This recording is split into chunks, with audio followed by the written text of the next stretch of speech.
How do I check my AirDrop history on my iPhone? Welcome to this quick tutorial on how to check your AirDrop history on your iPhone. AirDrop is a convenient way to share files, photos, and more between Apple devices, but it can be tricky to find a record of your AirDrop activity. In this guide, we'll walk you through the process step by step. Let's get started. Can you view your AirDrop history? Unfortunately, there is no direct way to view a complete history of your AirDrop transfers on your iPhone. However, you can still locate the files you've received through AirDrop and find out who sent them to you.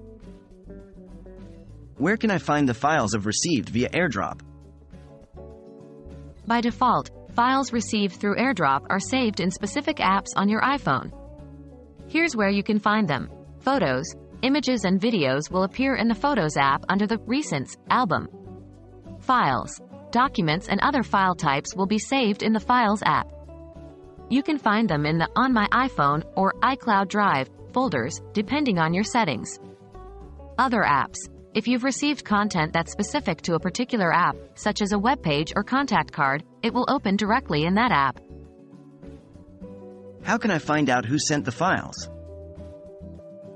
If you want to know who sent you the files via AirDrop, you can check the file's metadata. This works best for images and videos. Here's how. 1. Open the Photos app and locate the received file. 2. Tap on the file to open it, then swipe up or tap the eye icon to reveal additional information. 3.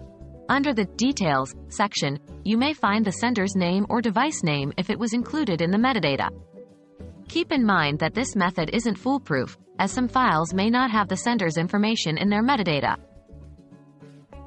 In summary, while there isn't a direct way to view your AirDrop history on your iPhone, you can still locate the received files in specific apps and check the file's metadata for sender information.